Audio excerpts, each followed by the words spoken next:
Alright, here's some fair use bullshit. Let's just get into the video. Part 1. Kamen Rider O's. Kamen Rider O's 10th Core Medal of Resurrection is a stupid mess. It fails so spectacularly both as a film and as a Kamen Rider IP in a multitude of ways that while writing the script for this video, I honestly struggled figuring out where the fuck to even begin. So, I guess some context is needed. This movie serves as the 10th anniversary to the 2011 series Kamen Rider O's. The show follows Eiji Hino, an aimless drifter who stumbles into a world greater than his comprehension, when ancient coin-based homunculi called the Greed awaken from an 800-year slumber. The Greed terrorized Japan by creating monsters to attack people and fuel their desires. Meanwhile, the disembodied arm of one of these Greed, Ankh, unites with Eiji, giving him a belt and 3 medals, allowing him to transform into Kamen Rider O's. Ankh inhabits the body of police officer Shingo Izumi, saving him from the brink of death. But Shingo's sister, Hina, keeps a close eye on the pair, unsure of what exactly is happening to her brother. In the background, the mysterious Kogami Foundation assists O's in combat, while concealing their own motivations and interests in the situation. Basically, that's the show's first few episodes in a nutshell. While far from my absolute favorite iteration of the franchise, O's is a show that I fondly remember for its fun cast of characters, memorable costumes, and aesthetics. If that sounds interesting to you, I recommend watching the show, as from here on out I will obviously be spoiling a lot of it to properly discuss why this movie sucks so much. I will try to strike a balance between making this review for Kamen Rider fans, as well as people who are unfamiliar with the show, but have a vague enough concept of it. So, without further ado, Part 2, the opening scene. Right from the opening scene, this movie is broken beyond repair, both in context of the scene itself and retrospectively when considering the whole film. Ankh finds himself resurrected in 2021, find the world, or at least Japan, in a state of post-apocalypse. Come to think of it, I didn't really need that clarification. I remember watching the trailer for this movie and thinking the setting would be kind of cool, but on closer analysis, the problems become readily apparent. O's was set in a universe that was functionally the same as our own, so the characters' personalities and reactions to situations around them were heavily grounded in a familiar world being perverted. Now that the setting of the series has been completely changed, their personalities ceased to be attached to our world and are thus entirely unrelatable to the viewer and their previous selves. What's more is that it's never clearly established how long the world's been like this, so for all the audience knows, it could have been a week, a month, a year, or a decade.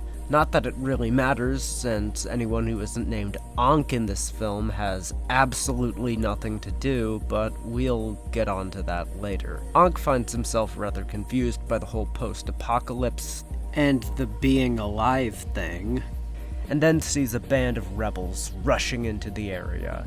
In this group are familiar faces to the series like Hina, who for some reason is the only person not dressed in proper military garb, Chiyoko, Goto, Date, and most conveniently of all, Shingo. They've convened here with a bunch of randies to fight the resurrected Greed, Gamel, Uva, Oh my god, why did this video have to come out now? Mazul, and Kazari, as well as the king from 800 years ago, Ancient O's. This single moment is completely nonsensical for a number of reasons. First, we're given all but no explanation as to how Ancient O's came back to life, beyond Kogami just saying, "Oh yeah, one day he did." The explanation for how he got the core medals is also fittingly weak, with it basically just amounting to they emerged from the void he came from, and he just had the medals that were lost with Dr. Maki in his possession? Sure, why not? I guess it at least explains why Ancient O's has the dinosaur core metals. Second, we're given no explanation as to how the greed ever came back to life. They had their consciousness metals destroyed by Eiji's Puto Terraform. Third, let's just assume it was the king's magic or some stupid shit that brought them back to life. And you have to wonder why he also didn't resurrect Ankh in the process, especially considering, as we later learn, that Ankh was the king's most loyal servant. Fourth, how are Uva and Kazuri in their full power forms? It's an established rule of Kamen Rider O's that for the greed to be in their full power forms, they must first have all 9 of their core metals, and since Ancient O's is in Tatoba form, and transforms using Tora and Bata metals, they should each only have 8. Fifth, how are Mazul and Gamel in their full-powered forms? As we're shown later, the Resistance has 7 core metals of their own, 2 of which are Gorilla and Denkyu Nagi. So therefore, both Gamel and Mazul should only have 8 core metals as well.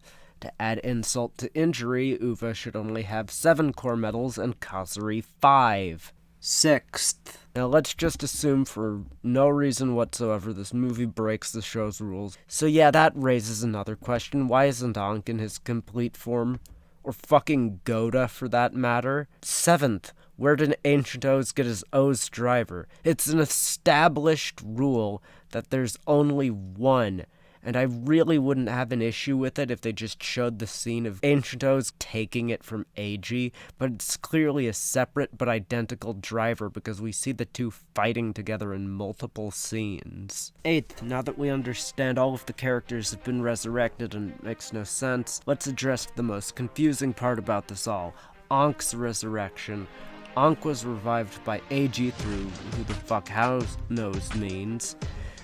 He's just conveniently woken up on this battlefield, a location that's completely different from the one where his consciousness metal was reassembled, after a completely arbitrary amount of time has passed.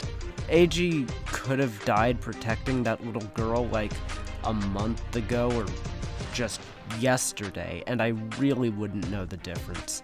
Either way, it's just nonsense. Ninth. No, I'm kidding. The real point here being that within the span of 5 character introductions over 15 seconds or so, a large chunk of the movie's setup has just become complete gibberish. While I'm done talking about the suckage of that particular part of the scene, there's still a little more I have to discuss. The Resistance attempts to fight the greed by showering them with a hail of gunfire. Not really sure why they thought that would work, but hey, this is Tokusatsu, whatever. Then Best Boy Goto and Date show up with the Birthbusters to help everyone escape. After this, Goto transforms into Kamen Rider Birth, and it's here I'm left wondering where the Birth prototype driver is. Sure, it was damaged by Poseidon in movie War Mega Max, but it's shown later in the film that there are at least 2 functioning Birth drivers. So why wasn't the other one busted out here? It would seem much more effective to evacuate people if there were 2 Kamen Rider Births defending them. You might say that was an entirely separate Birth driver, built from scratch, because it's compatible with core metals, but it turns out that thing on there, that's called the X unit, and it's its own separate device that's entirely independent from the Birth driver, so what gives? The fact that the Kogami Foundation also hasn't tried to at least make more Birth drivers in however long it's been since Ancient O's returned is a little weird. I can believe they wouldn't have the capabilities to mass produce them since their production facilities were compromised or whatever, but you'd think they'd try to make more and not just an accessory for an existing Birth driver. But don't worry, Birth X. We'll get back to you. Don't worry. Finally, Goda in Eiji's body welcomes Ankh back to the land of the living, and that's basically the end of the scene. Now, let's step back and ask ourselves what was accomplished in this scene. First, we introduced Ankh back into the story, as well as established the setting, humans dying, greed's taking over. This exposition is all communicated non-verbally, and is done well enough that I really don't mind it, honestly. While I've detailed how poorly all that exposition fits into the existing framework of the story, let's just ignore that all for a second. Why are the characters fighting in this scene? From the way the film presents it, the two factions of characters just both happened to show up in this location, exchange some blows, and then leave. The characters aren't fighting to any meaningful end, they're just fighting for fighting's sake. This scene is only here out of the filmmaking necessity to open up an action movie with an action scene. It serves little more of a purpose than to have some flashy visuals in the film, without establishing much in the way of the presences of 11 of the 12 named characters who show up in the sequence. Speaking of characters,